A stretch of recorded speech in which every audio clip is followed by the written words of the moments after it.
Live. You're listening to Live with Men, the podcast. This is Men, the podcast.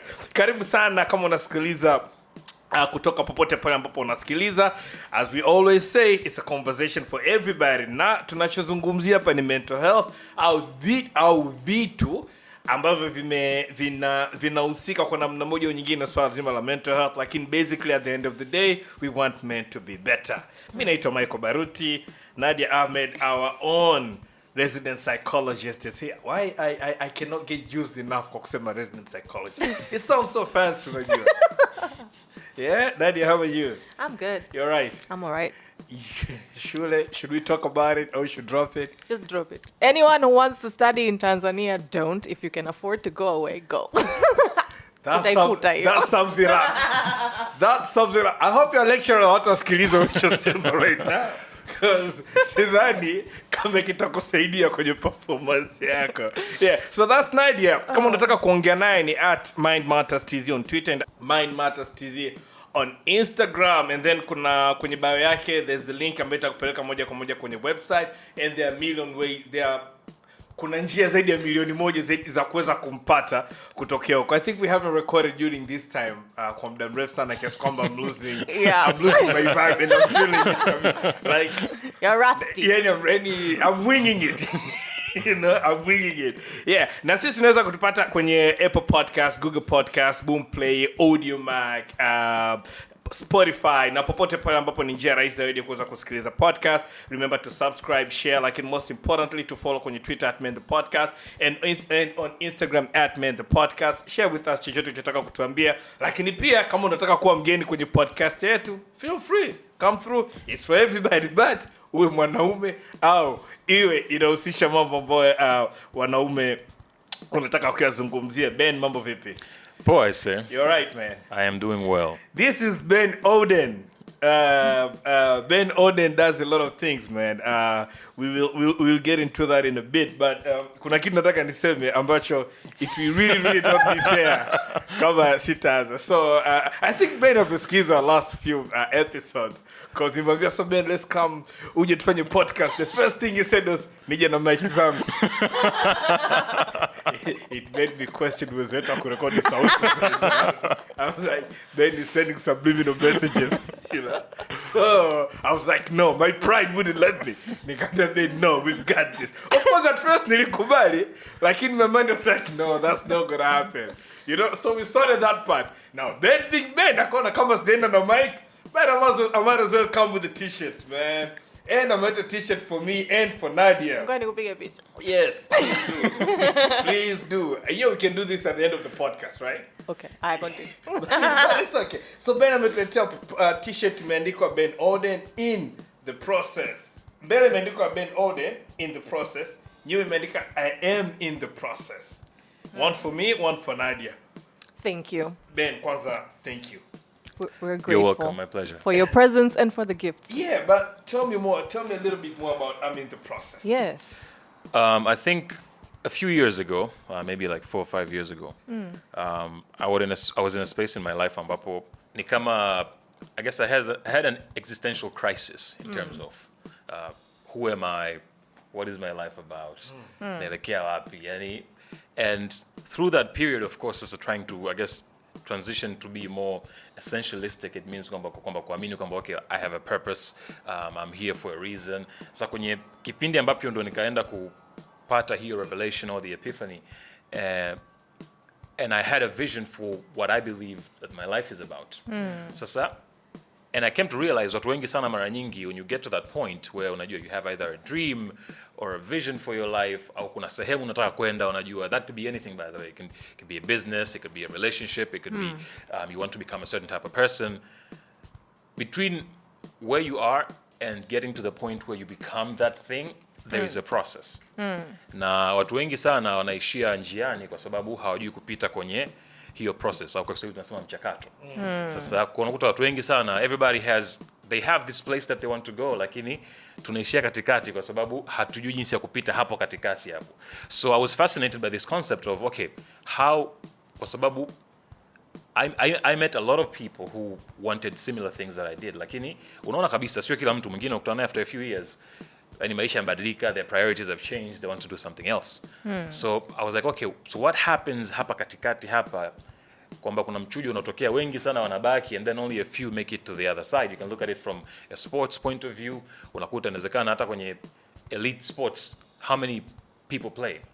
For example, I follow the NBA, and in the NBA hakuna zaidi ya wachezaji nadhani 1,000, no more than 1,000 players in a country with like 300 people, something like that in America. And of course, they take players from other countries as well.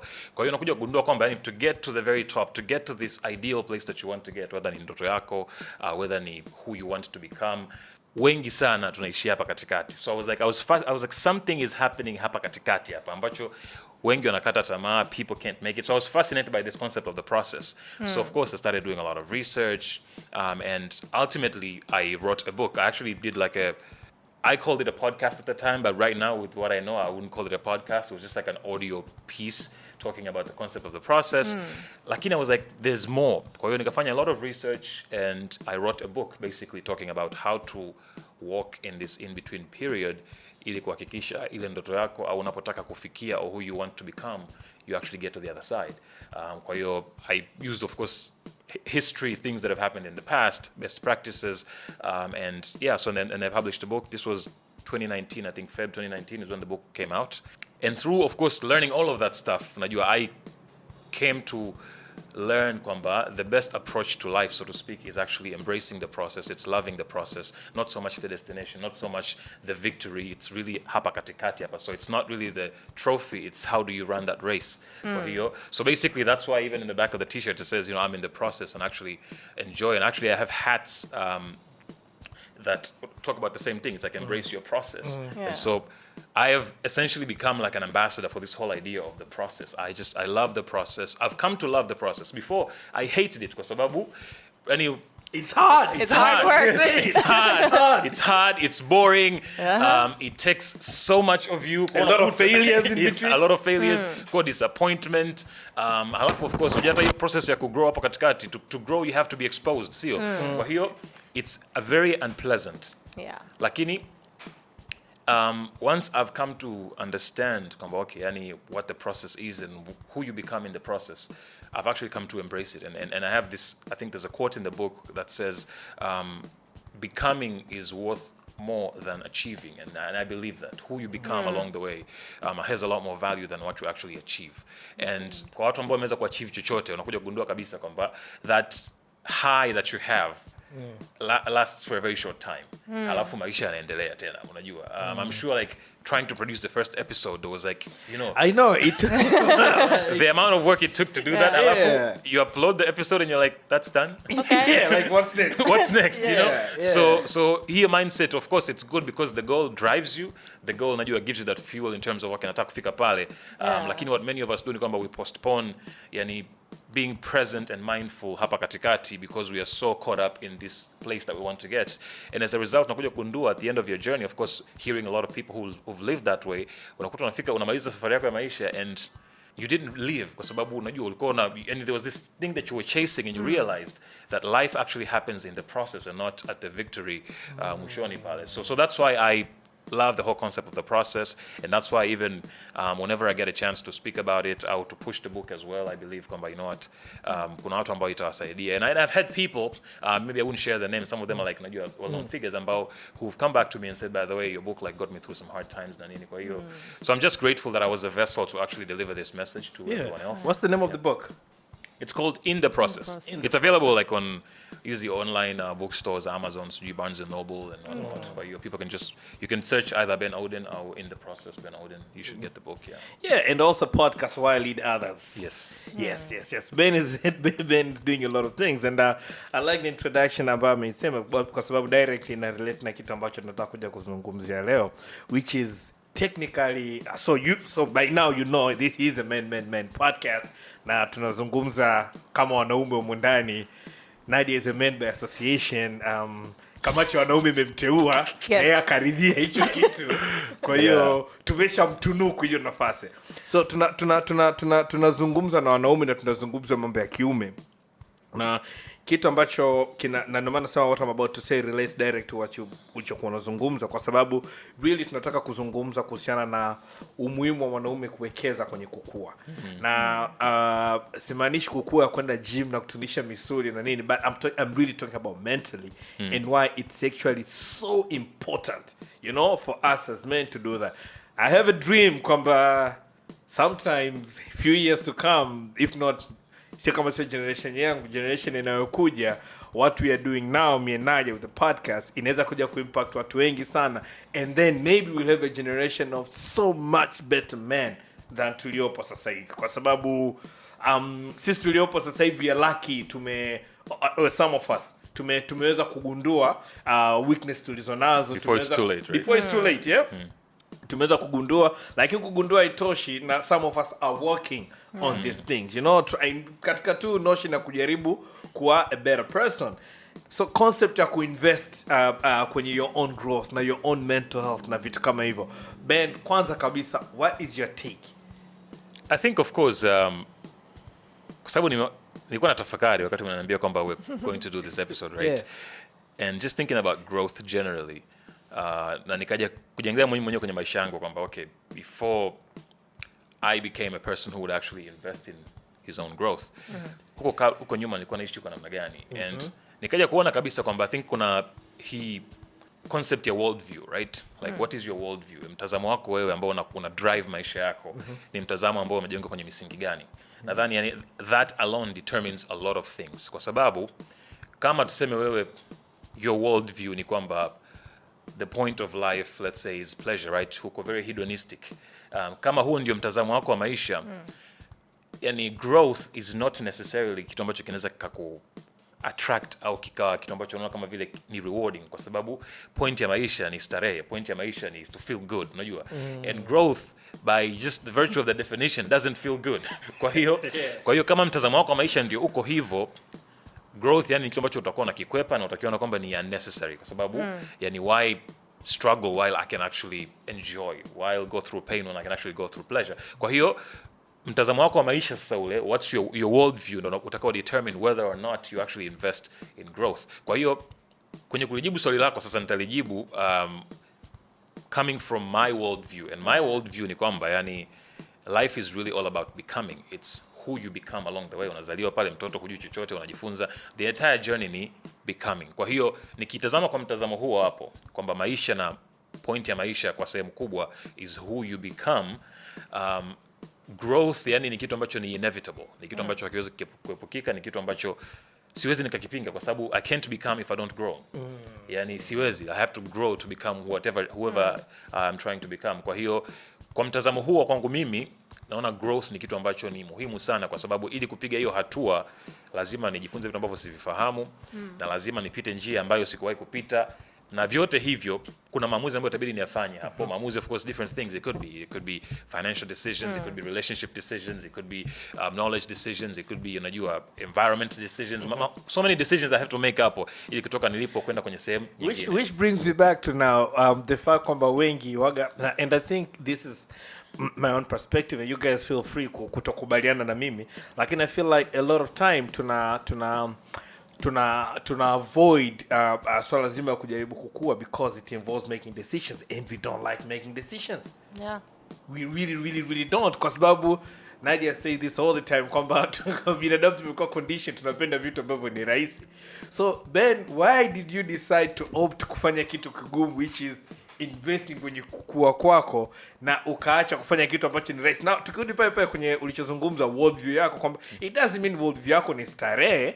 I mean you understand becoming, and I think subconsciously kwamba wote tunajua kwamba maisha kweli ni journey of becoming, kwamba umezaliwa utembee, ukatembea, ukakua, ukafanya kazi, ukapata familia, it's all process or what you said becoming.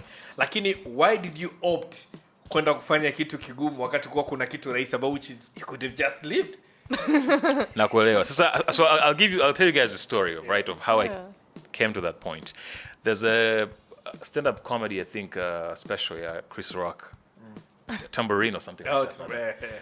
Kwenye ile special kuna sehemu there's this routine that he does, anaongea kwamba unajua kwa nini alicheat huko nyuma kwa mke wake, his first wife.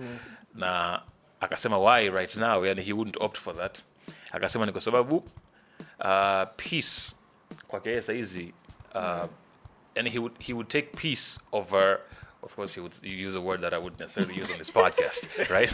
I mean, our podcast set is free, but I watched the tambourine, so you get what I'm saying. Basically, he would choose peace over sex, let me put it that way, right? Kwa sababu when he was younger he thought, unajua, life was about pleasure, and so yani he would scheme na vitu kama hivyo, lakini anasema it was a highly stressful life kwa sababu kujaribu kuficha maisha yako na vitu kama hivyo. So and then now now that he's older, anakuja kugundua kwamba ile internal peace where unajua kabisa I'm not hiding anything, no one has nothing on me, yani ile peace kwake ina thamani kubwa sana. And I think kwangu mimi it's similar, whereas before the year 2016, I was living my life, doing my own thing.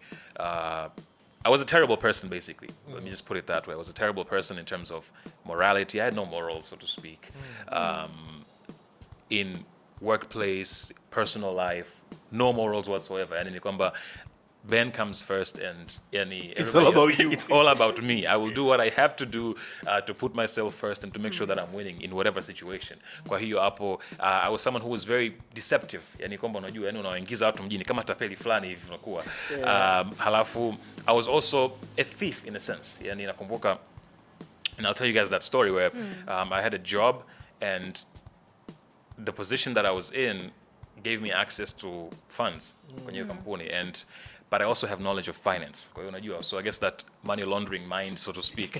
Kwa hiyo ulikuwa unaweza kucheza nazo. Kwa hiyo nikaa naiba hela, unajua. So I was a terrible human being, so to speak. But at the same time I grew up in a Christian home. Kwa hiyo sasa 2015 ndo kama sasa kukawa kuna conflict within me, kwamba kuna values ambazo mimi nimelelewa nazo, unajua, that says kwamba unajua binadamu unatakiwa uishi hivi, unatakiwa ufanye vitu fulani, halafu na maisha nayoishi yana contradict, yani sasa ile dissonance in my mind, right, where why, kwa nini naishi hivi halafu nimelelewa kuishi namna nyingine. And I was also a drunk, and nilikuwa nakunywa pombe kila siku. Nikitoka tu kazini, nilikuwa nakaa Sins at the time very next to, like, kulikuwa kuna liquor stores kama 4 hivi zimezunguka.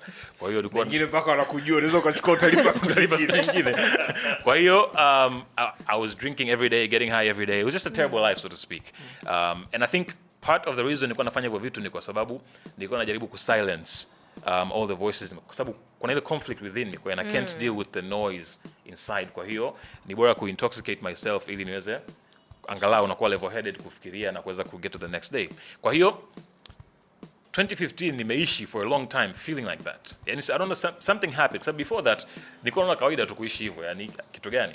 Lakini in 2015 I started exploring, of course, the other side of kwamba okay, becoming a better person, vitu namna hiyo. I started exploring that, and I did that, of course, through faith, through Christianity.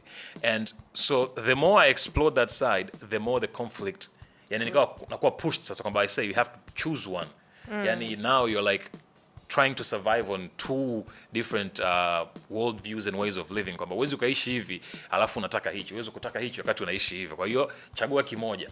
So na kuchagua nikaa staki, kwa sababu naona kwamba kuchagua nikaa najua kabisa maamuzi ambayo natakiwa kufanya, akisema ni choose one, sio? You know what you know. Unajua, you know the cost. Kwa hiyo nikasema no, I don't think I'm ready. Tukaenda, and I think in November of that year nikasema, you know what, I think I'm about to explode. And so let me just take a break. Kwa nakumbuka nikaomba likizo ofisini, and I had a company with a few of my friends. So I took time out for a week. Nikaenda Njombe. I'd never been to Njombe, although I'm like, my parents are from that region. Kwa nikaenda zangu Njombe, and I said, I just need some peace and quiet. I need to basically clear all this noise in my head. And so I went there, and then I was at this place. It was like, you know, next to like rocks, unajua, waterfalls, whatever. Like, it was quite a dramatic scene na nini. Dramatic. Yeah, kwamba I have to find myself. That was the idea, right? Kwa hiyo, so I went there, nimekaa pale, and so I grew up a Christian in terms of my parents are Christians. Wazazi wangu ni Wakristo, nimekwenda kanisani, nimepata mpaka kipaimara. Catholic. Lutheran. Okay. Lutheran. Lakini I never necessarily like subscribed to the ideals of Christianity fully. And in ni kwamba tu bana, okay, ni kama traditions in a sense kwamba bana, my parents go here, my uncles go here, my aunts, my cousins, everybody goes to this thing, I go to this thing, najua sounds good and everything, lakini that whole aspect of having a personal relationship with God ni kitu ambacho mimi nilikuwa nakijua intellectually kwamba I'm like, okay, I know there's this thing, lakini sikuwahi it was never really my reality, so to speak. Kwa hiyo when I was in Njombe sasa, I was like, okay, I'm confused. I need to have clarity in my life. This whole idea of God and Christianity and everything, it has to make sense, and it has to make sense now. Kwa sababu nimefika kwenye point sasa, your breaking point where kwamba it either makes sense or it doesn't. Kwamba hapa nikirudi either niingia miguu miwili upande huu au niingia miguu miwili upande huu, but I can't continue living like this, right? So during that time, there was one of the day, I remember, I think it was like on the 27th of November. I was just sitting, lying on like a large rock, and I heard what I believe, and I still hold that same view to this day. I heard what I believe I heard from God, right? And I heard the words, I love you. That's it. Those are the words that I believe that I heard. I love you. And I remember I started breaking down, kwa sababu at the same time, I was like, okay, if God, who I believe is all-knowing, says that he loves me, wakati najua kabisa yani mjini hapa kila mtu namdanganya, yani everybody has a view of who I am that is not necessarily true. How can you say that you love me, knowing kabisa how I'm scheming every day, how I'm living my life every day? How can you say that? So that was like a turning point kwangu mimi to realize that, okay, God loves me and accepts me for who I am. Like there is no need for pretense, to pretend to be anything else other than who I actually am. So when that happened, of course, that led into a whole week of like me trying to figure out what does this mean. So I read a lot of the Bible around that week. And then, of course, nikarudi zangu da. I come back to da with this newfound faith that, you know what, I'm going to commit my life to God and I'm going to live by the Christian ideals na vitu kama hivyo. I come back to da on Thursday. On Friday, I am booked to be a DJ in some gig, right? And these are events that I would go and would get high and get drunk and everything. So, of course, I'm like, I can't cancel now, and it's too late. It is good money. So I come back on Friday, I show up at this party, right? Lakini sasa, the difference is kwamba on this day, I'm saying I can't smoke, I can't drink, I can't do any of that stuff. I was just like, DJ, alafu baada hapo mimi nitarudi zangu nyumbani. And so after doing that, one of my friends was like, yo, mbona umekuja, unajua mzuka, you're like this newfound identity na nini, alafu ghafla, it's like you switch back into your old life. Why would you do that, right? What's the point? So of course I knew what I had to do, kwa sababu nikaja kujua kabisa kwamba okay, hizi routines zangu za kila siku na I have to change the environment if I want to sustain this. And what made it easier for me to make the decisions that I did afterwards ni kwa sababu when I heard those words, I love you, and that, of course, in the few days after that week, I felt peace. Yani finally, there was no conflict, there was no tension within me, and I was like, it's like I was one person, and I was okay being that person, and I felt at peace. And so I had never felt that my whole life. Kwa sasa nilivyorudi and nikaanza ku move in the same exact way I used to move, suddenly you feel like this tension is slowly coming back. And nikasema yani it took me a long time to actually find that peace, right? And suddenly I'm putting myself in an environment ambapo inaanza kurudi sasa ile tension ile. Kwa hiyo ile wiki inayofuata nikasema, you know what, I have to make a decision, I have to protect this peace. Kwa hiyo nilichofanya mimi, nakumbuka that same week I like resigned from my job. Of course, I made very dramatic decisions. I pulled away from everything. Nikanibaki mwenyewe sasa. It's like I'm home, and I remember sasa my house was like this chill spot where just dudes just come after work, wanakuja, people drink, people smoke, ndo kama ka sport hivi kamekuwa. And I remember I used to like lock my house. Yani I didn't know what to do, but I was just like, you know what, I know that I can't allow myself kwa kwenye mazingira ambayo nilikuwa muda wote. And of course at the time I didn't know better ways to do that. Kwa kuna watu ambao nikawa na ignore bila kwa actually having conversations with friends. Lakini nikaji isolate kiufupi for a very long time. In fact mpaka kuna watu wakawa wakiniona, they're like, wewe upo mjini hapa yani. So I isolated myself kwa sababu nikaja kujua kabisa I need to understand why I want to live the life that I do. Yani la sivyo I will just switch back to my old life. Kwa hiyo nikasema the best way to do that is to isolate myself, right? I think Nani Jay Shetty sijui has the same experience when somebody went to live with the monks in the mountains. That separation from society, I think I imposed that on myself. So for I think over a year, I was just separated from a lot of people na mazingira kwamba ili so that I figure out who am I, what are my values, where do I want to go, and it was around that time that the idea for the book also came up. Kwa hiyo so kwangu mimi kukujibu swali lako why ni kwa sababu after that moment, after that encounter with God, I had this internal peace where I felt like I know who I am, I know what my life is about, I know where I'm going, and I'm at peace with who I am. And so basically every decision I am making is to protect that. Wow. Is to protect that peace. It's because I don't want to ever be in a space where there's conflict, there's tension, because I am saying I am one thing, alafu I'm living something completely different, or I say these are my values, alafu. Kwa hiyo basically I'm avoiding hiyo dissonance, character-wise at least, as much as I can. Kwa hiyo that's the driving motivation for me, ni kwamba sitaki kurudi kwenye hiyo sehemu ambapo suddenly now I am looking over my shoulder because unajua I am presenting one thing and then I'm living something else, or I'm saying one thing alafu nafanya kitu tofauti. Yani I don't want to be in that space ever again. Kwa hiyo for me to avoid that, I have to constantly like live up to these ideals that I say I subscribe to. Kwa hiyo so that's sort of the why. I think it's a long answer lakini yeah, I get it. Umenikumbusha kwenye this very famous movie Scarface. Kama you watch old classic movies, I'm sure you know this. And then there's a very popular Tony Montana, right? Tony Montana, yes sir. So there's a scene ambapo I think it is Tony Montana alikuwa na conversate na this guy Sosa.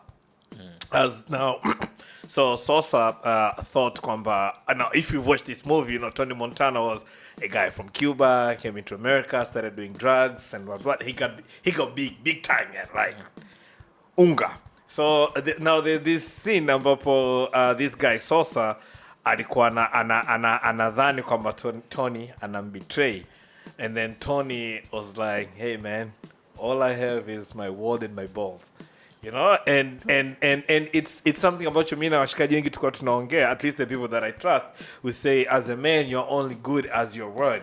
You know, as a man that's now inaweza ikaenda kwa binadamu wote, lakini kama mwanaume you're only as good as your word. And the famous rapper, my favorite rapper Jay-Z also alikuja kusema kwamba kwenye that song ambayo he talked about his son, him and Kanye West kwenye Watch the Throne, and he was giving advice to his son and sema a new day, yeah, he actually said give your word, keep it. You know, so it's, I think inakuja kurelate moja kwa moja kwenye swala values na you know what you unasimama kama nani, kwa sababu we see a lot of people, especially wanaume ambao tuko conflicted as well, wengi sana kwamba nikiwa mbele za watu nasimama hiki na nasimamia hiki, nikija pembeni completely tofauti, and then tuna excuse ya kwamba fuata ninachosema usifuate ninachofanya. Hakuna kitu ambacho nakichukia kama hiyo.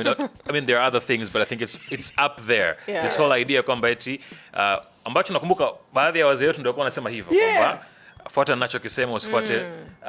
Lakini yani it's nonsense. It doesn't make sense. It's not effective.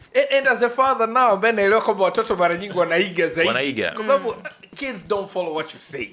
You know, wanafuata kile ambacho unafanya. So ukija na excuse now kwamba yani usifuate ninachofanya, fuata ninachosema, it really doesn't work. Na hata nini aspect nzima ya influence, right?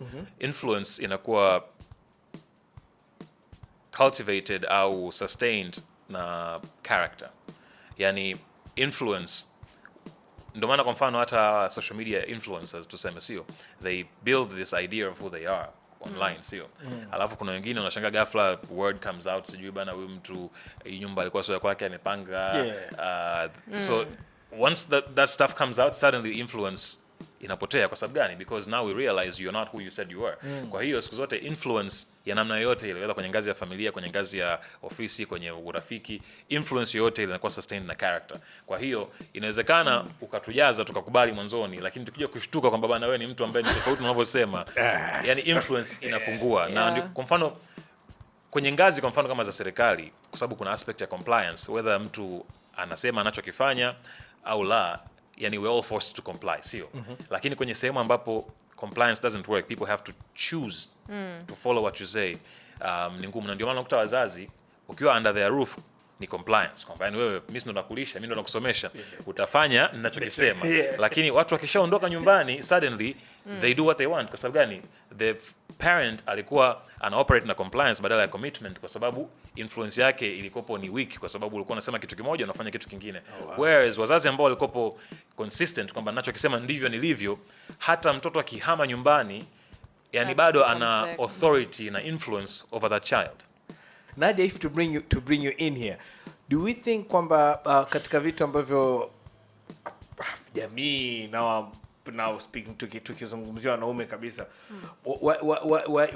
why is it so hard kwa sisi tulio wengi kuweza because ukisikiza story ya Ben here, I think it comes back to what we say about introspection and introspective, kwamba you really have to take time na kukaa na ujiangalie mwenyewe na kuangalia conflicts, especially umetoa mfano mzuri sana kwamba umelelewa kama Mkristo katika familia ya Kristo ambayo ina values zake, and then kuna hivi ambavyo unaishi, and I think it's the same thing hata kwa watu ambao wako katika jamii ya Kiislamu.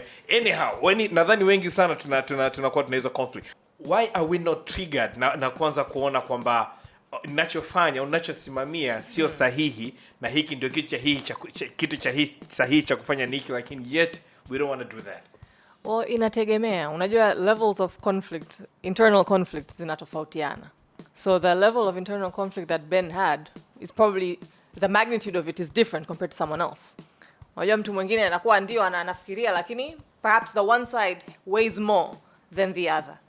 And so it's easy unaipotezea hii. So itakuja muda ambayo kichwa kitaanza kwenda back and forth, like, okay, am I doing the right thing? And then maybe the one side has more value to you, or you perceive that this is more valuable to me. Na inakuletea labda benefits kadhaa that umeziassess mwenyewe, consciously or unconsciously. So kinachosaidia moja ni hivyo, like the conflict in your head. So kinachosaidia au kinachopoteza, one of the two. Yeah, so ukiangalia, it's not always balanced. Sio kwamba, let's say, doing the wrong thing weighs the same as doing the right thing. Or your perception of doing you're conscious. Yeah, so I think for you, religion, it was basically your conscious was eating at you that this is the lifestyle we're living, but this is what we believe.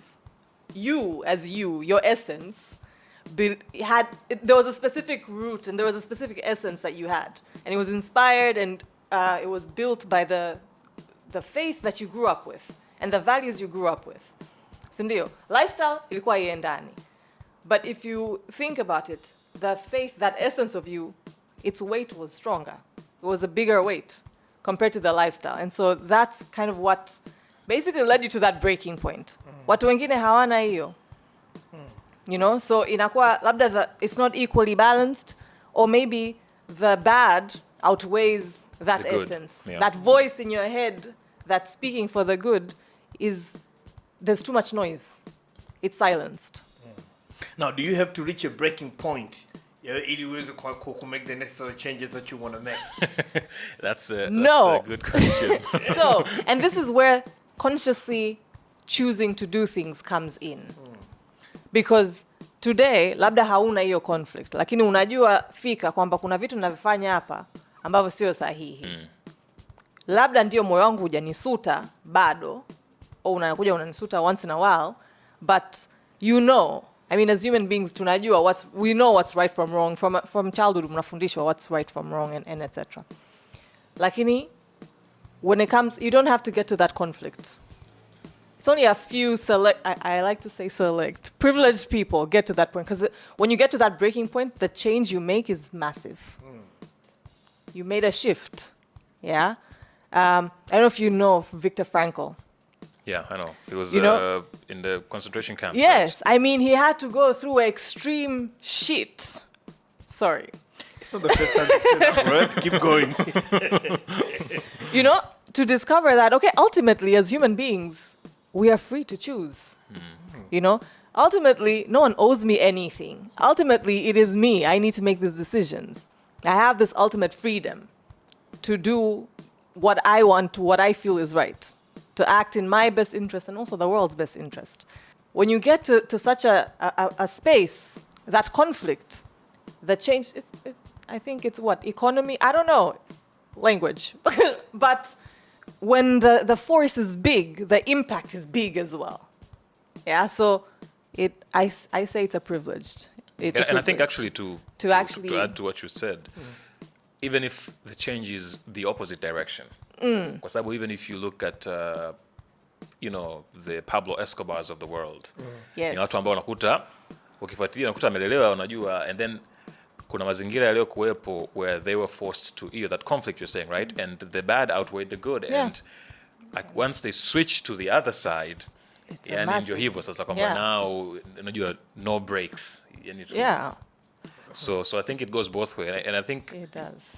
Yeah, something else that I actually wanted to say wakati tunauliza swali ni kwamba one thing that ambacho kimenisaidia mimi ni once I got over the idea that I am not the exception. Yani I will not be the exception to how this world operates. Speak on that a bit. Kwa mfano, ni ulimwengu tunaoishi ni ulimwengu wenye cause and effect. Kwamba ukifanya hivi kinatokea hiki hapa, sio? Sasa mara nyingi sana watu tunavyo operate ni kwamba tunafikiri mimi ni exception. Mtu ambaye anaiba haamini kwamba atakamatwa. Japokuwa unajua kabisa kwamba zamu hizi ni ngapi? 40. Lakini unaamini sikamatwa. Mimi ni special sana, siwezi kukamatwa, sio? Ni kama mtu ambaye labda ana cheat, anajua mimi hawezi kunidaka. Unajua wakati unajua kabisa kwamba the rule in the world ni kwamba everything that's hidden will be revealed. Yani either wakati uko present or not, lakini itakuja kujulikana tu, unaona? Kwa hiyo sasa kuna once I got over that whole kwamba eti mimi ni exception, kwamba I say yani if I don't pay attention to my health, it's going to catch up to me eventually. Yeah. If I don't learn and grow, yani that's going to catch up to me. Unajua kwamba if I'm not careful with my finances, it's going to Kwa hiyo kuja kugundua kwamba okay, yani huu ulimwengu ni cause and effect. Ukifanya hivi matokeo yake ni haya, ukifanya hivi matokeo yake ni haya. Na there are tons of examples that so many of them. Yani kwenye kila kitu. Kwa hiyo ukitreat watu vibaya, you can't expect suddenly unajua kwamba hawa watu kuwa loyal to you, hawa watu ku reciprocate love. Yani kwa hiyo nilivyokuja kugundua kwamba you know what, I will not be the exception. Kwamba yani mimi nita operate kama watu wengine kwenye ulimwengu na hizi rules ambazo zinatuongoza kwenye dunia nzima. Then suddenly hiyo kwamba kujaribu kufanya hizo decisions where amna mimi haiwezi kunitokea hivi au mimi siwezi kuishia hapa, siwezi kwenda kule. I started moving away from that kwa sababu nikaja kugundua kwamba nikifanya hivi just like everybody else who does this na mimi nitaishia pale wengine walipoishia pale kwamba mimi sio exception. Tell me this. The changes that you made came at what cost? Relationships. And kwangu mimi, to be honest, that was the hardest one kwa sababu I come from a family of 4 people, my dad, my mom, my sister and I. Kwa hiyo very small family, alafu nimeenda boarding school na nini, so there was a time there unakuta where I was actually closer to my friends more than I am to my family, of course with the exception of my mom. Kwa hiyo washikaji yani ni family, unajua that whole wana kweli wana unajua ile that Vin Diesel thing kwamba family right? Yani kwangu mimi I could relate to that. Kwa hiyo I built around my family, I mean my identity na my ile support system ile ni washikaji. Lakini of course to become this new person that I want to become, nilijua kabisa kwamba mazingira haya hayawezi, yani sio mazingira ambayo yatani incubate mimi na kunisaidia mimi kufika to the next level. Kwa hiyo I have to create that separation and that distance. Kwa hiyo that's cost number 1 is that yani friends, kuna kipindi hapo ambapo unajua yani it was terrible in a sense that kwamba yani you miss homies, you miss the stuff, alafu unabidi uanze kuform mahusiano mapya. Some of the relationships unashikaji wale lakini mna build mahusiano kwa style nyingine tofauti kidogo. So I think relationships, that was number 1. Alafu of course kitu cha pili ni finances as well, kwa sababu suddenly nikawa very selective in terms of nafanya najiassociate na shughuli za namna gani. Kwa sababu I worked in the communications world, unajua advertising and whatnot, and you know alcohol na vitu kama hivyo ndio heavy spenders. Na some of the things that I changed ni kwamba nikasema bwana I'll stop drinking na I'll stop being around kwa sababu yani I'm too weak to say no at this point. Kwa hiyo nitakaa mbali na mazingira fulani. Kwa of course kuna fursa ambazo nikakosa. Kwa hiyo financially as well kwamba kuna losses there as well. I think those 2 things, friends and of course a bit of finance, and to this day in fact kuna project ambazo nikafanya purely because of I know itakuwa in contradiction au it's going to be an unnecessary temptation. But then and then nataka niuze my next question now is how ni kwa kiasi gani pia marafiki waga wanaturudisha nyuma when you want to progress? Big time. Kwa sababu mimi nakumbuka washikaji zangu, kuna baadhi ya washikaji walinifuata wakasema Ben, sikia, we know this is a phase, right? Kwa hiyo tutakusubiri Wow. Point blank. Hii ni phase unapita. Tumeshaona watu wengi sana wanapitia hii phase. Na mwenyewe nimepitia kwenye hiyo phase, mtu anakuambia kabisa. Anakupa testimony kwamba kwa hiyo najua huta last. Kwa hiyo sisi tupo. And so yeah, friends, ile whole idea kwamba you become who you're surrounded with. I think our nani is Stilas Brown, and his whole idea kwamba you make 20% more of the people who are around you. Kwa hiyo marafiki hawata ni ndugu sometimes wana influence who become so much, kwa sababu to grow you need accountability. Kwa hiyo kama watu ambao wamekuzunguka hawa serve hiyo kwamba support in terms of accountability, ni ngumu sana kukua. But at the same time digress unahitaji a force. Kwa hiyo kama hawa watu wamekuzunguka ndio force ya kupull back, alafu huna accountability, yani utake ustake, no, you're not Superman or or Wonder Woman. Yani ni kwamba utarudishwa tu nyuma, huwezi kwenda mbele. Kwa hiyo marafiki, ndugu wanna play a huge role kwa sababu so manake Ben, what you're telling us, no, not what you're telling us from your personal experience, but staki wishes for Ben is not what to divorce na rafiki zetu. Basically, if you really want to make changes, then you really have to consider that as well, the people around you. You do, kwa sababu if kama your primary group of people hawa support unapoelekea, sema ubadilishe, inawezekana hamna haja kubadilisha kama uko na watu ambao they are matured, watu ambao wako understanding, people who are ultimately for your good. Unajua kuna watu ambao yani wao kama washikaji, whatever you want wataisupport 100%. Lakini sio washikaji wote wako hivyo. Kama walio kuzunguka ni watu namna hiyo, there's no need to actually, kwa sababu unajua kabisa haijalishi utafanya decisions gani, wao watakusupport kwenye hicho kitu ambacho wanaamini kinakusaidia wewe kusonga mbele. Kwa hiyo cha msingi ni kwamba you don't necessarily have to divorce your friends. Sometimes you do, kama unajua kwamba ni source ya wao kukurudisha wewe nyuma, na kama ni watu ambao unajua hawata respect boundaries. Kwa sababu one of the things that I did ni kwamba ni create boundaries. Kwamba I say sasa hivi there are certain things that I don't do. Kwa hiyo hivi vitu yani kwamba either usianze kunishawishi mimi kufanya hivyo vitu au usivifanye mbele yangu, kwa sababu I don't need this temptation. Kwa hiyo nika create boundaries. Kwa hiyo kuna watu ambao waliheshimu hizo boundaries na kweli ni washikaji mpaka leo. Kuna watu ambao what are you trying to do, dude? Like, who are you, man? Come on, dude. Yani kwamba mbona. Kwa hiyo waliochukua hiyo approach ambao hawakurespect kwa sababu waliona kwamba ni unnecessary, wakaona kama bana stop being childish. Watu ambao waliona hivyo ni watu ambao nikasema, you know what, I just have to make the tough decision here, na mtu kukaa naye mbali kabisa. And of course matokeo yake ni kwamba baada ya muda mtu anaona kwamba jamaa kweli yuko serious, anaanza kuja kurespect boundaries zako. Kwa hiyo kikubwa ni kuestablish boundaries ambao watakuwa wana step over the line mara kwa mara. You should probably stay away from those people. Wale ambao wataheshimu mipaka yako hiyo ambayo umeweka, na watu ambao watakuwa na kusupport kuendelea kwenye hiyo journey yako mpya, we should probably keep those. Yeah. Nadia, there's something that Ben said about accountability and growth. Can you speak on that a bit? Especially, I like what you said, kwamba for growth to happen, ili itokee lazima kuwe na uwajibikaji. Yeah? And again, coming from background yetu sisi wa Tanzania wengi, and I've seen a lot of us, na naishi na inawezekana mimi ni mmoja wao, katika vitu ambavyo tuna avoid sana ni uwajibikaji. Especially uwajibikaji katika kitu ambacho ni maamuzi yangu binafsi, kwa sababu kukua ni maamuzi yangu binafsi. So why should you hold me accountable wakati it's all about me? Well, accountability goes both ways. Because I like what you said. Kwa sababu muda mwingi you will have the perfect conducive environment. Watu wanakukumbusha, Michael ulisema utafanya 1 2 3, lakini if there isn't that internal accountability, that you're not holding yourself accountable to the decisions that you have made, the external won't help. It will be like noise for you. Na utaenda ukawa avoid kwa sababu wanazidi kukukumbusha what you yourself said you would want to do. So when we look at accountability, kwanza unabidi uangalie, je, mimi niko tayari? Kwa sababu it's not an easy journey. Yeah? The process is not easy. Yeah, I don't know.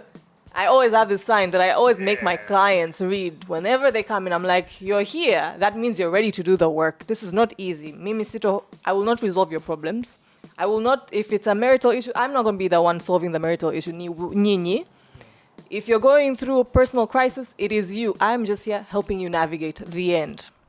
And it's great that you've taken the first step. Lakini doing the work is literally, that's what the shortcut is. There is no shortcut in getting or becoming the person you want to be. Becoming the better or best version of yourself. Sio tu umeamua, mimi nataka kuwa hivi, alafu yameishia hapo. As Ben said mwanzoni, journey, that process in between where you are and where you want to be, that is the important part. And that is the hardest part. Na ndio maana wengi wetu hatufikagi kule tunapotaka kufika. Kwa sababu tunafika along the way and we give up. Because ndio, humans, we are built to seek pleasure, avoid pain. That is how we are built. I always say this, humans are lazy. We automate everything. No one thinks about breathing, but here you are. Your lungs are working well, your heart is pumping. You don't have to consciously think about it. Yeah? So we automate a lot. And automation goes to the expense of doing work. So if I'm automating, I'm not doing the work to keep myself alive. Once you've sat down, umefikiria, umejitafakari, ukasema, okay, mimi nataka kubadilisha labda mwelekeo wangu, nataka kubadilisha lifestyle yangu, nataka kujibadilisha mwenyewe, nataka kukua. You need to be ready to stick by that decision. Because that decision, one, itakusaidia kutafuta watu sasa ambao watakusaidia kubaki kwenye ule mstari ulouchagua, the accountability buddies that you will have. Yeah, but mwisho wa siku, they are external. They cannot force you. It's like, you know the donkey and the carrot. The donkey will go so far.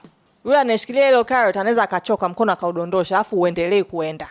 But if the donkey themselves knows nataka kufika kule, hata carrot kidondoka ataendelea kwenda.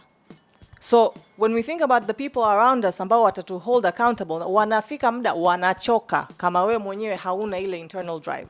So it's not easy. As Ben said, mwanzoni, like this is a process. Yeah, and I wanted to ask him, Ben, when you, the process. You talked mwanzo kwamba uligundua a lot of people dropped out, watu wengine wanaachia kati. What are the things above you discovered? What are the things above umeviona fanya kwamba watu wengi wanaishia katikati wanasema uff? Yeah, I think from your research and from your research and I think one, the primary thing is that watu wengi sana wanaanza without having a why. Kuna kitabu cha Simon Sinek anasema start with why, sio? Sasa kama hujui kwa nini unataka kwenda unapotaka kwenda, which is what we've talked about, right? Kwangu mimi nikasema personally, my entire growth is centered around my faith, sio? Kwamba hiyo ndio kwa nini yangu. Kwa hiyo kama hujui kwa nini unataka kwenda unakotaka kwenda, hapo changamoto yani haziepukiki. Zipo. Yani hizo there's no one is going to be the exception, no one is going to be exempted from changamoto. Zipo. They are the given of life. Kwa hiyo kama huna hiyo kwa nini kabla hujaanza safari hiyo, kufika wewe ni ngumu sana. Ni ngumu sana. Kwa mfano, kuna jamaa nilikuwa namuona juzi hapa YouTube ambaye anasema ni American football player. Anasema ni yeye alikuwa na kaza, yani gym ile yuko high school, yani kufanya mazoezi, kwenda training, kwa sababu yeye alikuwa amedhamiria kumnunulia bibi yake nyumba, na walikuwa wametoka kwenye familia ya kimaskini sana. Kwa hiyo hiyo ndio ilikuwa kwa nini yake yeye, kwamba I just want to buy my grandmother a house. Kwa hiyo jamaa yani he worked hard, of course akawa drafted into the NFL and the rest is history. Kwa hiyo kila mtu ukiangalia watu wengi ambao wamefika walipotaka kwenda, they had a very strong why.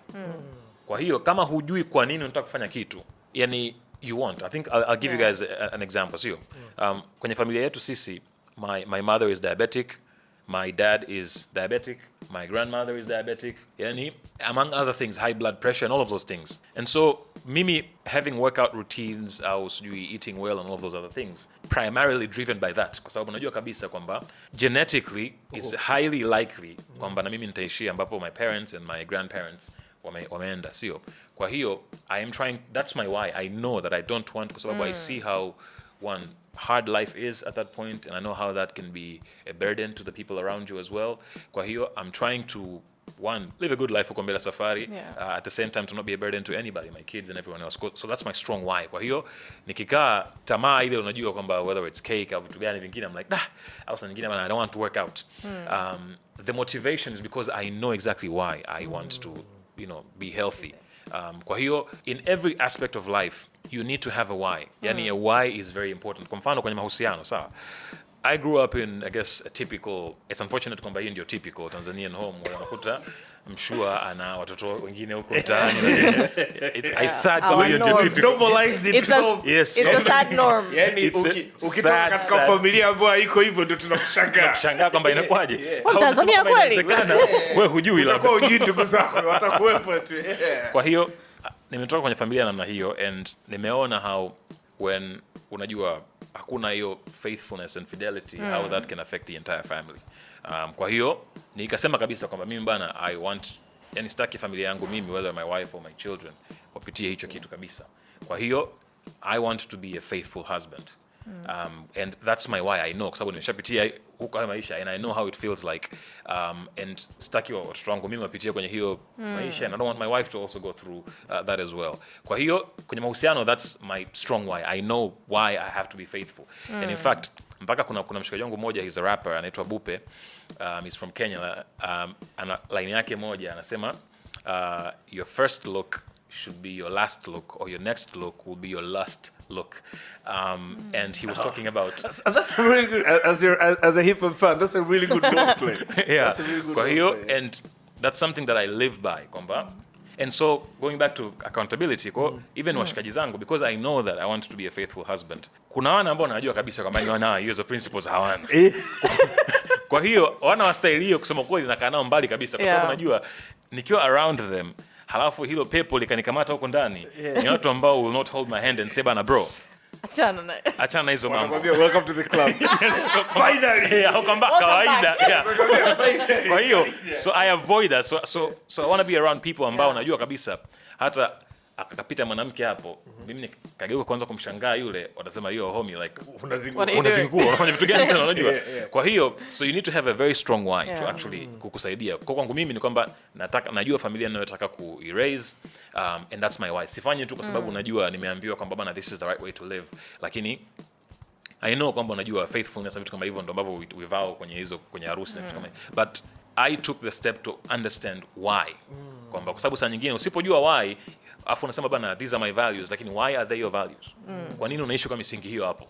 Kwa nini unaomba bana okay, so saving money au investing is good? Why is it actually good? Yani kama hujui kwa nini, hata kama una misingi yako ambayo unasema ndio naishi kwa misingi hii, compromise ni kitu chepesi sana kwa sababu hujui kwa nini. Kwa hiyo kwangu mimi kwenye kila aspect ya maisha yangu I have a why. Yani I know why. Yani that's the first thing that I have to figure out. Kama nasema nataka kufanya kitu fulani, najua why I do those things. Nikishapata kwa nini nafanya hivyo vitu, then I look for a source of motivation sasa. Kwamba I say kitu fulani hiki kitani motivate. Kwa mfano kama kwenye masuala ya afya, kuna jamaa anaitwa David Goggins. I don't know if you guys are familiar with him. Ni mtu ambaye yani he's an extremist. Yeye usiku anakimbia, kuna snow, so of course he lives in America, anakimbia, yani he's an extremist jamaa, unajua amefanya triathlons, sijui amekimbia kilomita 100 nadhani, yani he's an extremist huyo jamaa huyo. Na mtu ambaye of course ukifuata content yake social media waga, yani ana challenge sana watu ambao wanaleta excuses. Kwa hiyo kwenye dawati langu mimi kuna msemo pale imeandikwa what would Goggins do. Kwa hiyo saa nyingine usiku I'm like damn, I'm tired, I don't want to do this. Nikisoma ile what would Goggins do, I'm like Goggins would make excuses, so I just have to get out and actually go for a run. Kwa hiyo having a why itakusaidia wewe kusonga mbele, lakini of course beyond having that lazima utafute source ya motivation kwenye kila aspect. Kwa kwenye mahusiano kuna couples, like older couples, watu ambao were married for like 20-25 years, unajua ambao they're like solid, ambao my wife and I unajua tuta interact now every now and again, unajua would go out for dinner na vitu kama hivyo, kujaribu just to see kwamba you know what, yani huko ndo tunapotaka kuelekea na kufika.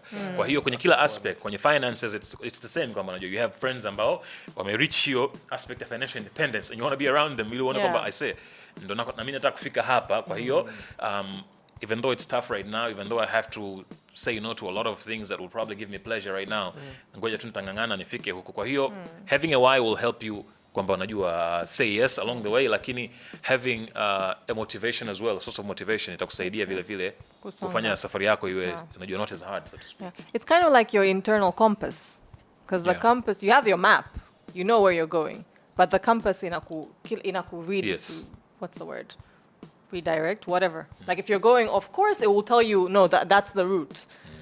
Na pia inakusaidia ku-internalize. So you will have goals, lakini having the why helps you to internalize that this is actually what I want. For any change to happen, you need to internalize. Yes. This is this is why this is important for me. So why it's important for Michael? Michael says I should live this type of life. For me as Nadia, why do I want to do what I do? And I like the fact that you pointed that out, because most people ask me, why did you go into psychology? I have a family history of mental illness. I do not want to end up in a psych ward, and so I want to fully understand what it takes, what I need to do for me to not lose my mind in a way, you know, or end up in a psych ward or end up with poor mental health, you know. And so ukiangalia watu wengi, as Ben saying, who actually get to where they want to go, they have that internal compass, they have that why. They know kwa nini naenda huku. So hata ukikutana na changamoto, ile compass yako itakwambia okay, pumzika, lakini simama, let's look for another motivation. Or let's recalibrate, let's use this route because this one's too bumpy.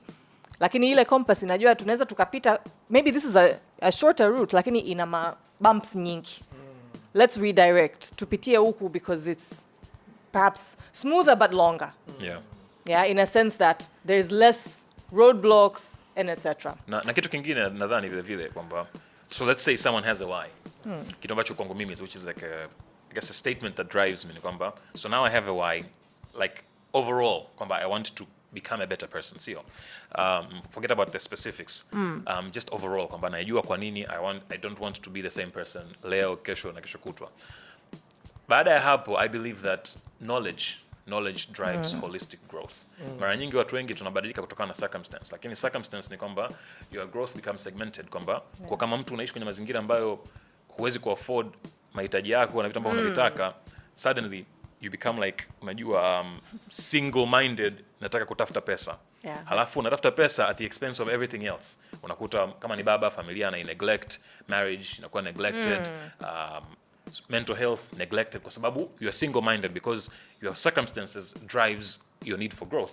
Lakini kama knowledge ndio ina drive your need for growth, unakuwa una approach growth tofauti sana, kwa sababu unakuja kugundua kwamba you know what, poa, kuna swala la hela lakini kuna mental health, kuna afya yangu tu mimi mwenyewe, kuna mahusiano, I have to invest in friends kwa sababu unajua yani beyond just my family nataka support ya watu ambao wako nje ya familia yangu. Kwa hiyo ukiwa unakuwa driven by knowledge rather than circumstances, you are in charge of your growth journey. Lakini wengi wetu tunasubiri circumstances ndio decide. Kwa hiyo mpaka nimeumwa ndo suddenly I have to pay attention to my health, right?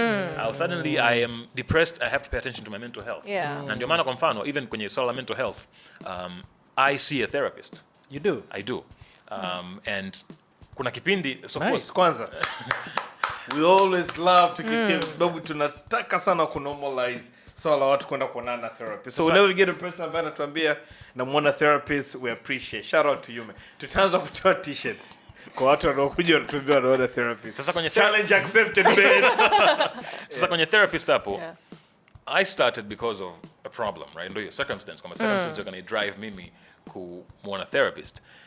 Lakini sasa baada ya tatizo lile kutatuliwa, nikakaa nikasema ni kwamba kwa nitasubiri mpaka kimeo kingine kitokee ndo niwe namuona huyu mtu, and then I realized maybe that's not the right approach. Kwa sasa hivi I have booked session na huyu mtu sessions kwamba just to touch base, is everything okay? Inawezekana kuna kitu ambacho mimi nakioverlook, unajua kwa hiyo hata maswali yale you go through the session you realize inawezekana kuna kitu ambacho impact yake bado sijaipata sasa hivi. Could be some childhood issues zimetokeaga ambazo mimi right now effect yake bado haijafika, lakini maybe 2-3 years from now it's going to catch up to me. So kwa hiyo, and I do that kwa sababu of knowledge. I've come to realize kwamba yani hata hiyo therapy and mental health sio, you don't have to be reactive kwamba kuna tatizo limetokea ndio unakwenda, lakini kama create a routine where you have someone you can touch base with, unajua kwenye swala hizo your psyche and your mental health.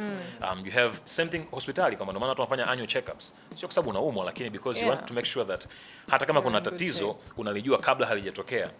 So different aspects of your life, unajua kuna watu ambao wana financial planners ambao kila mwaka they will meet with their, unajua, investment advisor. I say, how are we doing? What can we do moving forward? Kwa hiyo, if your growth is driven by knowledge, it's going to be holistic, but if your growth is driven by circumstances, itakuwa segmented, kwamba unakuwa sehemu hii lakini sehemu nyingine zilizobakia hauendelei. Kwa hiyo, which is why that whole idea of being a lifelong learner, kwamba unajifunza kila siku na kujiendeleza kwenye sehemu tofauti tofauti, kwa sababu the more you learn unakuja kugundua kwamba kumbe inawezekana sijafikiria kabisa kwamba kuna siku na mimi nitaondoka, kwa hiyo maybe I have to think of unajua your life insurance, siku nikiondoka familia yangu wawe taken care of. The more you learn unakuja kugundua kwamba okay, maybe inawezekana nafanya kazi tu, unajua I work out because unajua I feel like labda magonjwa yanaletwa na what I eat and unajua mwili wangu, and then you realize kwamba okay, maybe stress could also be a cause of so many health issues. Lakini that comes with knowledge. You have to actually know. Yeah. Na wakati tunasema kwamba if you know better, then you do better. Yes. You know? You're in a better position to do better. Because some people know better and choose not to do. No, natusema. But I wanna, wote. nataka tuzungumzie swala la kujua your why. Na jaribu contextualize katika mazingira yetu sisi kama wanaume. Yeah. We had a conversation I think a couple episodes ago na Ruben Dege Nchakali. And that episode is one of the things ambavyo kuna aspect alizungumzia kuhusiana na swala kwamba, so his episode was really about extended family. And this episode, yeah, that was a good episode. Thank you. So blended family, this. Yeah, blended family. Yeah, it extended. Blended family. Did I say extended? Sorry, blended family. So kuna aspect aliongea akasema kwamba katika vitu vingi ambavyo wanaume hatupendi ni kuulizwa maswali na our partners. Na hatupendi kwa sababu probably sometimes hatuna majibu sahihi au maswali. Na swali gumu ambalo wanaume alitupendi ni why. Kwamba umefanya hivi na hivi, why did you do that? You know, kwa nini umefanya hicho kitu? Au nafikiria kufanya hiki na hiki, kwa nini unafanya hicho kitu? You get it? So nikijaribu kuiweka katika context nyepesi zaidi ni kwamba that is the question we have to answer on pretty much everything that we do. Everything. Because also ina push kwenye kwenye clarity, I would say. You know, I think ina push kwenye clarity, na when it pushes to clarity, inapopush kwenye clarity na wewe kuweza kuelewa vitu zaidi, then probably inakupa chance ya kuja kufanya maamuzi sahihi zaidi. So basically tusiogope maswali. But I would add there a disclaimer. When you are trying to search for your why, asking yourself why will lead you towards a wall. Frustration. Like frustration. Because ndo maana watu wengi hatupendi maswali. Why did you do this? But why did you not clean the dishes? Okay, does it come na inakuja na tone? Well, hata ikija na tone au isije na tone. Why did you not do the dishes? Because our brain, the why question is you have an answer. Why? You need to have a clear answer. Why did you not have breakfast today? I am fasting. It's simple. Sindio? So when you're trying to get to your why, rather ask yourself, what makes me do what I do? When did I start holding this belief? Where do I notice this behavior happening the most? With whom does this come out the most? That is where you get your why. So your why is your end goal, but you get that why from asking yourself these other questions. What made me think that perhaps marriages are not important? That might lead you to childhood. Maybe I noticed 1, 2, 3 in my parents. Yeah. But you ask yourself, what? What is it that's built this perception in my head? You know, where was I when or where am I when such things happen? Unapata kujua, inakupa material that you can work with to build that why. And so even in relationships, in partnerships, in friendships, when someone does something that you don't understand or kuna kitu kimetokea, rather than asking, why did you do this? Why didn't you do this? Kwa sababu utakuwa frustrated. Wote wawili mtakuwa frustrated. Au utapata jibu na yeye hana jibu la kukupa. Rather use those other forms or those other words. Yeah. You know, use the whats, use the wheres, use the whens, use, you know, the with whom's, not the why. Because once ukisha gather information from those questions, the why, it will naturally come up. It's a lot of work. And I think doing the work is the shortcut. And I think to go back to your question, kwamba, I think kwangu mimi naona, just piggybacking on something that Nadia said, why kwa nini tuna react? I think it's very quick. In fact, even kwenye training ambayo nafanya, like I train sometimes people in like giving and receiving feedback. Yeah. One of the things that I say is avoid why, asking people why. Kwa sababu why quickly sends someone on the defensive. Build the wall. Why does that happen? Kwa sababu, to what Nadia said, kwamba watu wengi tunafanya automated decisions, not intentional decisions. Kwa hiyo, unakuta umefanya kitu just because it was automated. You didn't think about it. Yeah. Lakini, you have to transition from, unajua kwamba ile an automated mindset to an intentional mindset, kwamba I am choosing to do this, not because. Kwa mfano kama kwenye issue kama ndo maana I say this and I've said it a few times and women sometimes disagree with me, but because Michael yuko hapa atanisaidia. Hata I got you. Washikaji kwa mfano, Yeah. a lot of dudes when they are wakicheat, wanauliza kwa nini hawanaga jibu au kwamba imetokea tu. Yeah. It's not a lie. Sometimes it's not a lie kwa sababu it was an automated decision kwamba in your mind kuna hiyo formula ambayo imekuwa set up, ukiona ukatamani, you take this step, it's all automation. Impulsive, So yeah. you never take a moment to actually think. Kuna watu ambao wanafikiria afu bado wanaamua kuendelea, lakini there's a group of people ambao kweli kabisa hakufikiria. Ni kwamba it was all automated, right? Women are ni defensive mechanism, but what Ben has said, nataka niseme kwamba ni ukweli mtupu. Saa nyingine hatujui why automation happens, right? Sasa to become someone who's driven by growth, you have to move away from that. And like, of course there are things, automation tunapenda kwa sababu it makes life very easy. I don't have to think about every single thing, right?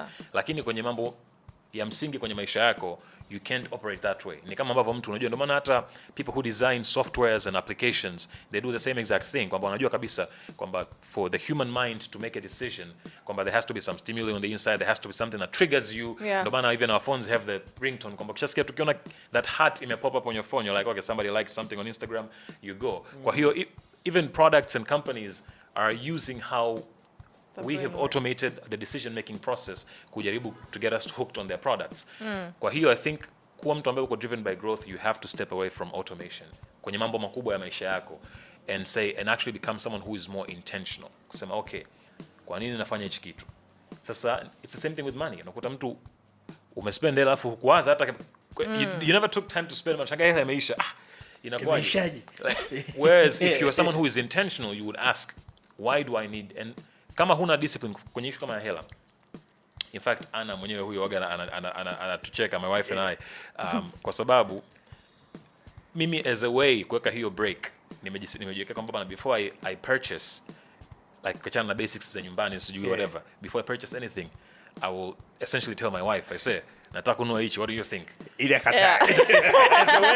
As a way, it gives you a break. As a way to bring intentionality rather than automation. Sababu automation kwangu mimi ni kwamba if I see a sneaker, siwazi. Yani I say, it fits me, bring it together, chukua hela hii, tembea zako. Automation, right? Lakini intentionality sana nasema kwamba okay, I'm not there yet. Kwa hiyo ili kunisaidia, ngoja ni muinvolve mtu huyu kwenye maamuzi kabla sija. So now I'm like, hey, by the way, kuna wakati she's like, yeah, poa, that times like, you don't need that.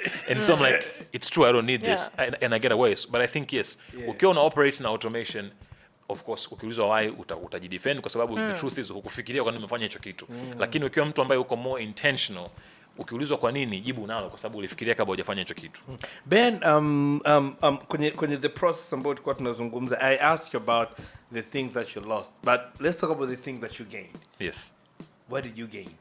I think the biggest one would be my wife. That would be, I mean, of course, I would say the biggest one would be my relationship with Christ. That would be the number one, right? My relationship with Jesus Christ. That would be the number one. Lakini beyond my relationship with God, it's my relationship with my wife. Kwa sababu, yeye alikuwa ni mtu ambaye amenitangulia in terms of, yani kwenye swala la growth, and ni mtu ambaye alikuwa anajitambua, and there was no way that it would have worked out. Akikukuta yule kama actually tumefahamiana wakati niko mtu wa style ile pale. We were friends when I was that type of person, and maybe hiyo imemsaidia hata kufanya maamuzi kwamba kuona wake jamaa kweli anabadilika kutoka this to this. Let me give him a chance. Yeah, but I think yes, aside from my relationship with Christ, I would say it's my relationship with my wife. That's the biggest one. Halafu my network of support, washikaji, unajua, now I have a lot healthier relationships with people. Yani I know kabisa I add value to the lives of the people around me. Najua kabisa watu ambao wako around me, I know how to extract value from them as well. Kwa hiyo kwangu mimi I would say my marriage and the support ya watu ambao nimeweza, kwa sababu suddenly because you're on this journey, people want to be around you. Watu najua bana, yani hata kama ni watu ambao wengine ni watu wazima kabisa ambao wamenizidi mimi miaka mingi, lakini they want to be around you kwa sababu wanajua kabisa bana, nikideposit kitu kwako wewe nitayaona matunda yake. Kwa hiyo suddenly I have all these volunteers show up and say, hey, unajua, I think you can improve here, you can do this, you can do that. So I've had access kwa watu ambao before nisingeweza kwa sababu, lakini sasa hivi wanaona watu ambao wanapiga kwenye maisha yangu, they want to be a part of that. Kwa hiyo kwangu mimi I would say yes, beyond God, beyond my wife, ni hiyo support ya watu ambao hata nisingekuwepo kwenye hii podcast leo hii isingekuwa kwa hayo maamuzi, kwa sababu you never know. Yeah. so he's gonna tungemwita Ben yule vile atemtazama kule. Yeah, so I think kwangu mimi those would be the immediate gains I would say, lakini of course vitu vingi, hiyo peace of mind ambayo nayo sasa hivi, yani honestly kuna wakati waga nachekaga na joke with homies where hata nimeondoka, nimeacha simu home, sina stress. Yani I am not wondering nani simu, text, yani hizo stress sina kabisa, unajua. Sijui bana rent is coming up, I'm not stressed kwa sababu now kwamba nikipata hela najua bana I am saving bana, sasa kuna rent inakuja, sijui kuna nini, yani kwa hiyo a lot of stresses that were necessary kwa sababu unajua of just certain habits ambazo niko nazo zimekuwa removed kwa sababu unajua ya safari ambayo nipo na the person that I am. Kwa hiyo yes, peace of mind ni kitu ambacho kwangu mimi kina thamani kubwa sana. Yani of course maisha yanatokea, vitu vinatokea, I'm stressed, lakini ultimately I am more peaceful. Yani peace ndo my default sasa hivi, where I'm just kitu kitatokea kinaweza can disrupt, lakini I can quickly switch back to that default space ya kwamba nina amani. Yani no one is hunting me, no one is trying to get me, unajua sijafanya kitu kuna bomu linaweza likalipuka. Yani I am at peace. Yeah, and I think that is really, really important. And as a man, I can relate sana unachoongea, na sio tu as a man ambaye pia nina familia, naelewa umuhimu wa kuwa na amani na uwezo wa kuwa at peace namna hiyo, na namna gani vivyo na kupush wewe kuwa a better person day in day out, you know. And actually the more, which is what's happening now, temptations zipo where you're like, I say, like there are times nakaa and I'm like, man, I wish I could just have like a bottle of Jack right now, right? Yeah, and these moments zipo, I'm like, lakini if I look back ni kama unajua una ile wasema sobriety, sio kwamba ile chip zile kwamba nikiangalia I'm like, and I've been clean for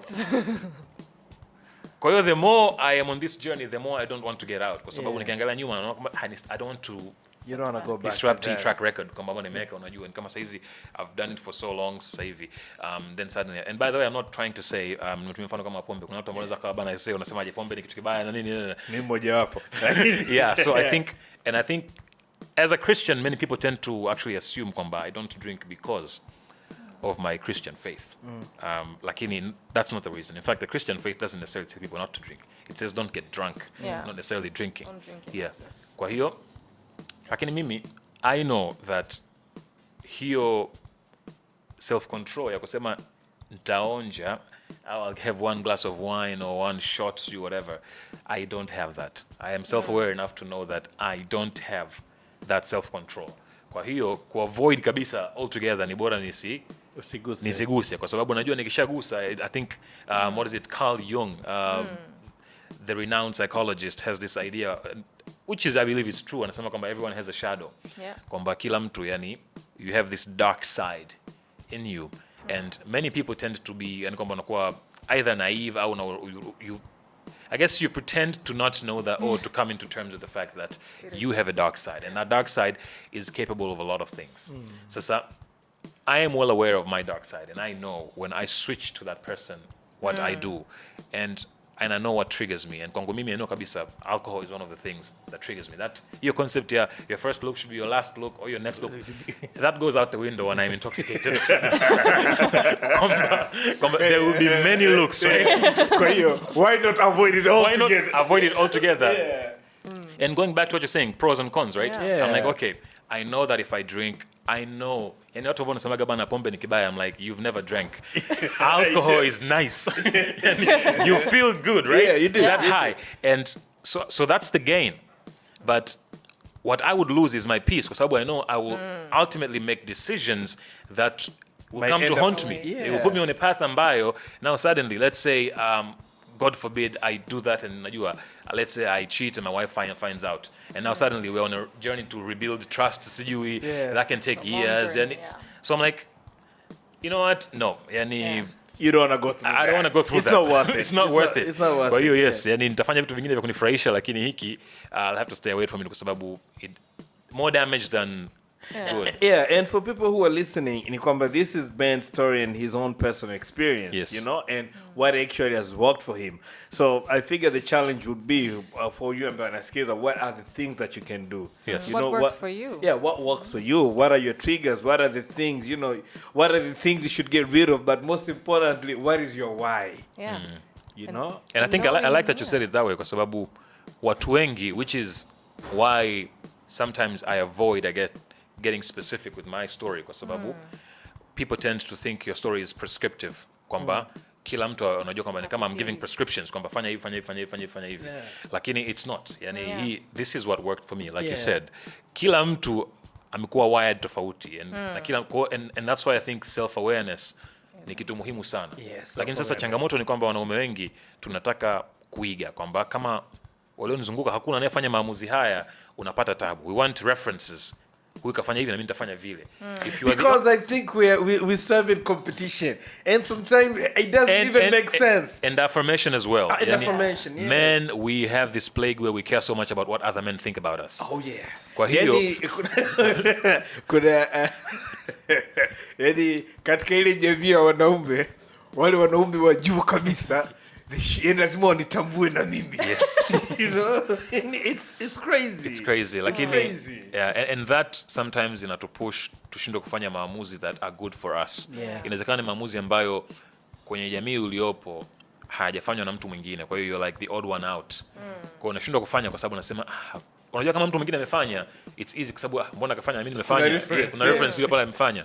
Lakini kama hakuna mtu ambaye amefanya, which was the case for me kwenye community ambayo nilikuwepo, hakuna mtu ambaye amefanya the choices that I made. Kwa hiyo you are like the odd one out. You have to justify why you did unafanya maamuzi unayofanya and I had to do that. Fortunately now kwa watu ambao wamenizunguka ni kwamba I am the reference. Kwamba kama mtu anataka kupita kwenye njia ambayo nimepita mimi hapa sio.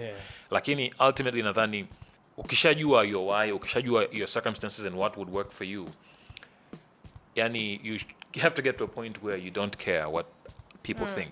Yeah, and really I think it refers back to I don't know who alisema kwenye episode moja alisema kwamba you don't really matter as much as you think you do. Princely alisema. Princely say we don't really matter as much as we think we do. Yani when is special kwako tuna, and I think going back to Chris Rock pia aliwaambia watoto wake kwamba nobody's gonna care about you and mkitoka nje ya nyumba. You're only special in this household. Yeah.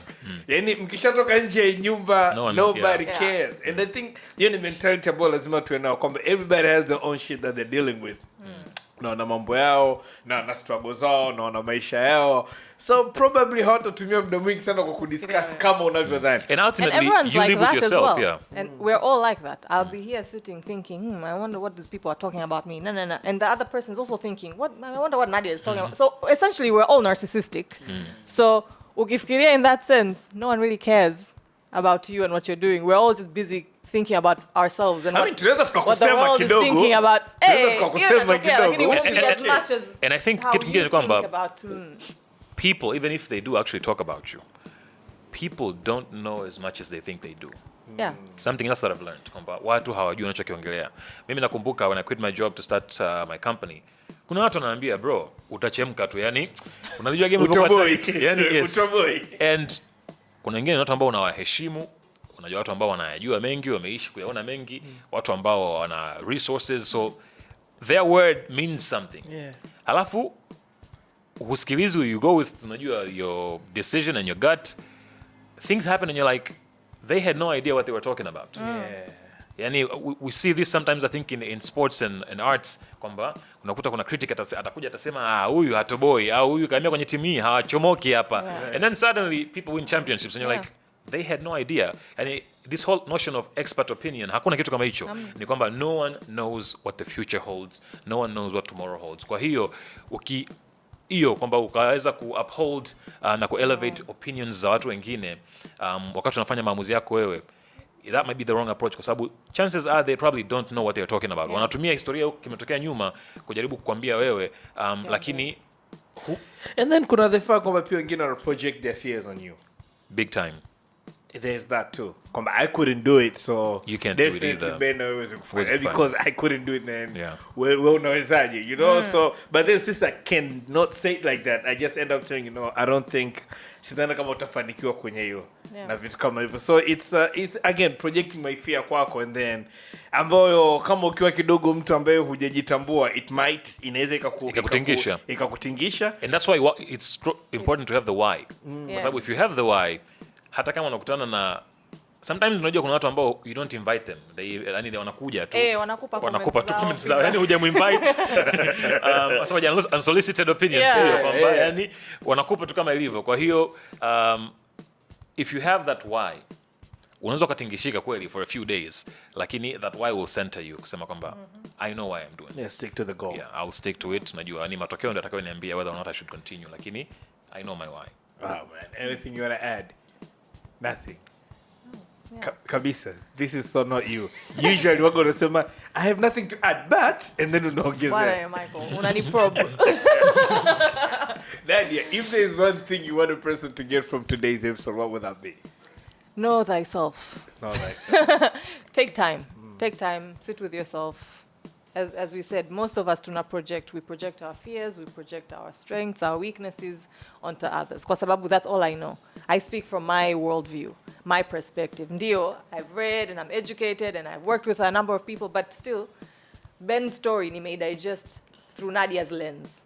So if I am to share it, I will share it not through Ben's lens, but through my lens. Yeah. So tukumbuke kwamba binadamu wote ndo tulivyo hivyo. So whenever you're receiving feedback and comments, keep that in mind kwamba this is a comment filtered with Mike's or Michael's lens. This is filtered by Ben's lens. This is filtered by Nadia's lens. Lakini wewe kanayo, you're internalizing process. You have to internalize the process, the journey, your goals, your why, for them to actually make sense to you. We're supposed to internalize these roadblocks, the rocks that people will throw at you in the way, will literally stop you in your tracks and make you run back to where you're coming from, or take another route that is easier.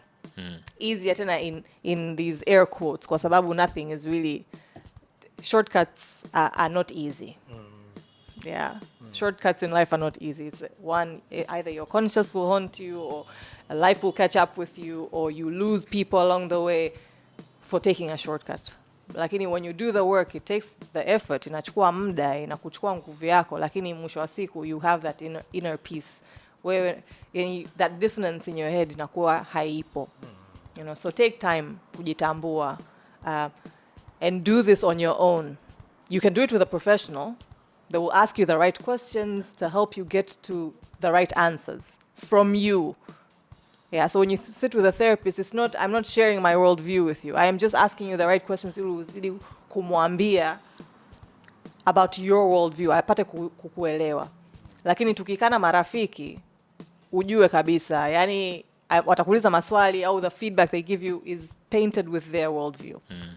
So either do it with a professional ambaye kabisa unajua huyu mtu kazi yake ni kunisaidia mimi kutafakari na kufikiria maisha yangu na kufikiria kwa nini niko nilipo, au kwa kitu gani kinanisukuma, kinanipush, whatever, for me to get the answers from within me. Au kaa mwenyewe. Meditate. Silence is good. And just see what your brain does. Right? Your brain throws stuff at you that you didn't know was there. Just listen. And what you said is profound, kwa sababu hiyo emphasis of understanding that everyone comes from where they come from. They have the lens and the perspective through which they view and they process and digest life and everything else around them. Na kwamba opinions zinazotoka is the same. So I think also the more you understand your worldview, or you actually have a worldview, unakuta watu wakikwambia unajua what to, unasemaje kwamba you chew the meat and you spit out the bones, right? You know what to take, what to leave out. Kwa sababu unajua kwamba okay, hichi kwa kweli is aligned with my worldview, this not so much, I'll leave it out there, right? And ultimately, Tyler, the creator, the rapper, anasema kwamba going to with that idea, everyone is right. Kwa sababu what you think is cool, you're right based on your lens.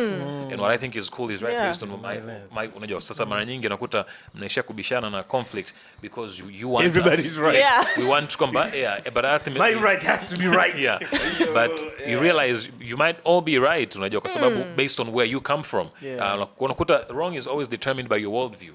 From my worldview, this is wrong. You go to someone else, their worldview says, no, this is not wrong, this is right. Even that's why you see a lot of the bigger debates in the world. So you left wing, right wing, it's all worldview.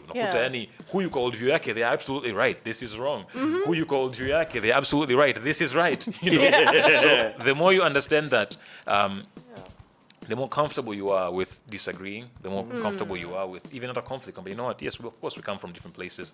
You will see things differently. I'll see things differently. Lakini kama huna a set world view, utakuwa ni bendera fata upepo na utayumbishwa sana na watu ambao wamekuzunguka. Ben, why the podcast? Why lead others? You haven't dropped an episode in a minute, Nathan. Yes. So we finished the first season. We were on a break, and actually starting next week from this recording, we're releasing like second season. Yeah. You check it out. Yeah, Men has a podcast, Why Lead Others. Quite interesting. And look for the book as well. Yeah, so the podcast, najua ipo podcast ipo. Yeah, Apple, Spotify, so all these major platforms. Yeah. Inapatikana. Why Lead Others. Interesting, son. Yeah. Interesting, son. And the book as well, please, guys. The book, just go on Amazon or whatever platform you use to buy books, actually. Is the online retailers are. The book is called In the Process. In the Process. And the author is Ben Oden. You can search either In the Process or Ben Oden. Yeah. Like in Pia, Ben does a lot of consulting in terms of mambo communications and feedback and what. You can check him out. He's on Twitter as God's Rafiki. Yeah, kinitafuta, I'll definitely link you up for business. So you have to unambia tunataka number to chat. What is wrong? I don't do that. Asante sana Michael. Sitaki kwa sababu ya. Utaki kwa sababu ya. Nimeipenda hiyo. No. So check us out at Men the Podcast on Instagram and at Men the Podcast on Twitter. Send us a tweet, send us a DM. Chochote unachotaka kutuambia, lakini sikiliza pia podcast yetu popote pale. Don't forget to subscribe and to share. Waga tunasema ni free gospel, so please share popote ambapo unaweza kushare. Boomplay, Google Podcast, Apple Podcast, Audio Mac, Spotify, Anchor, na every other place nyingine hata sisi hatuzijui, lakini tunakutana nayo huko. We're just happy. Kama unataka kuwasiliana na Nadia ni @mindmatterstz on Instagram and @mindmatterstz on Twitter. There's a bio. Kuna link kwenye website itakupeleka moja kwa moja, au kama unataka kuja ofisini kwake pia, no, you have to book a session. Uweze uka show up to kama unaenda nyumbani kwako. So forget that part. So till next time, and Ben, thank you for coming through, man. This has been a really interesting conversation, and personally pia nimepata vingi sana ambavyo, especially the importance of knowing your why. It's super. That's for me a big takeaway. So thank you for doing this with us, man. And My pleasure. Thank you for the t-shirt. Yes. And thank you for not coming with your own microphone. Till next time, guys. Cheers, man. Cheers. Men, the podcast.